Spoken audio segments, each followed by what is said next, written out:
Well, hello. I'm Sam Peterson, author of 2 books, Trunky, Transgender Junkie, and Sugar, A Memoir of Craving.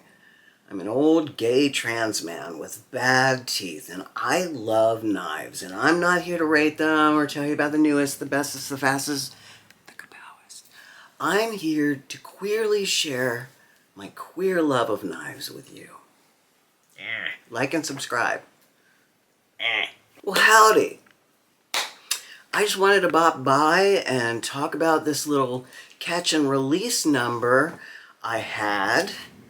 This is the Tempest Fractus, and I got it on pre-order, so it's taken a while to get here. I can't say I was disappointed when it arrived.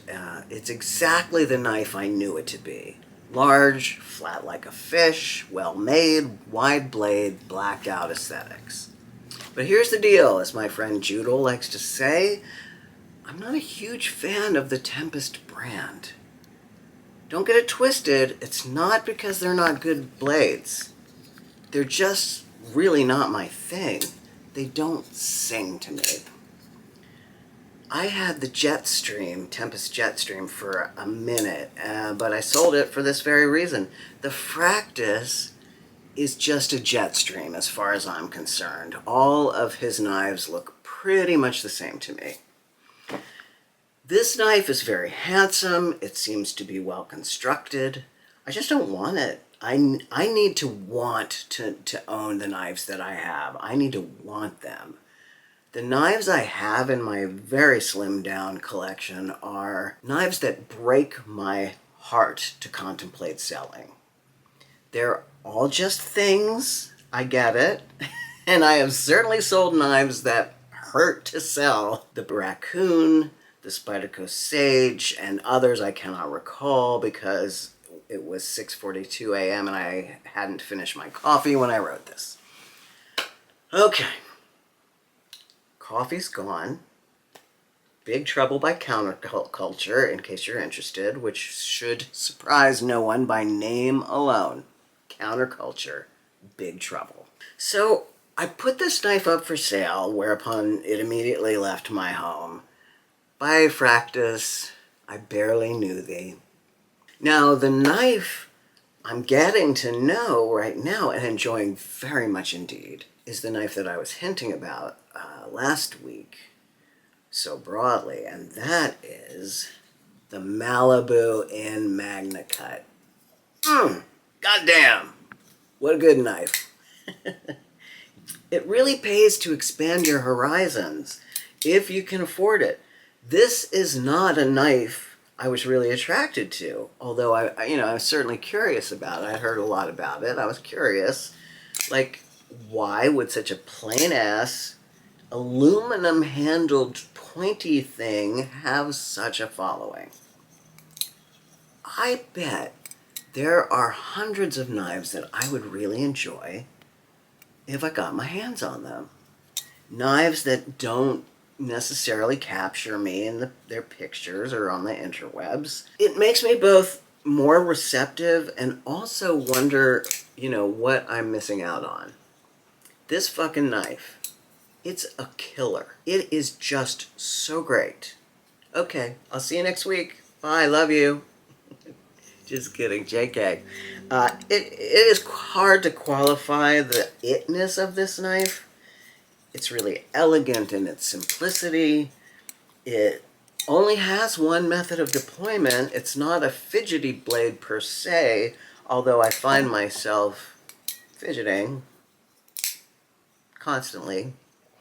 I think this button lock is so sublime. It's really, really smooth, and the blade just clinks right in there. It's something so soothing and sublime about it. The blade itself is a beast. It's so freaking sharp.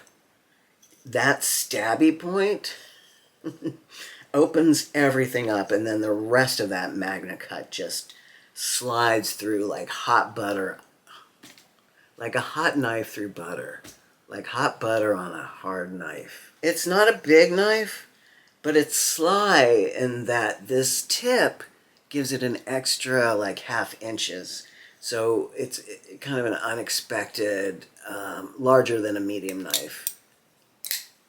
But you can hear about this excellent, iconic knife all over the place. You certainly don't need my transgender opinion. I'm more interested in this idea that I may be passing over tools I would deeply enjoy. And no, I'm not talking about Tinder. If you are married or in a relationship, don't ever leave. Dating apps, messy. Some other knives that I really enjoy that deeply surprised me are, in no particular order, the mini Pyrite. Oh, what a great little knife, right? The Begleiter.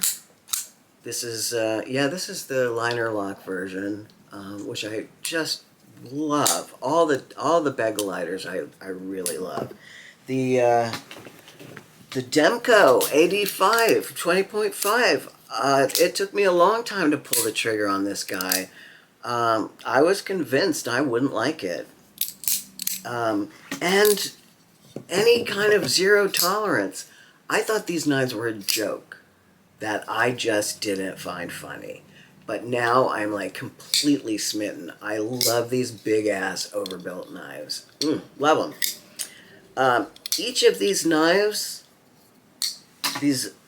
that I didn't think I would like, I now own at least another version of.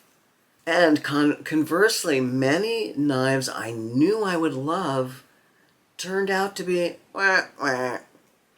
The Kaiser Sparrow, the Vosteed RSKAOS, and even the TRMs. God, I can't believe I'm saying this out loud. It's kind of sacrosanct.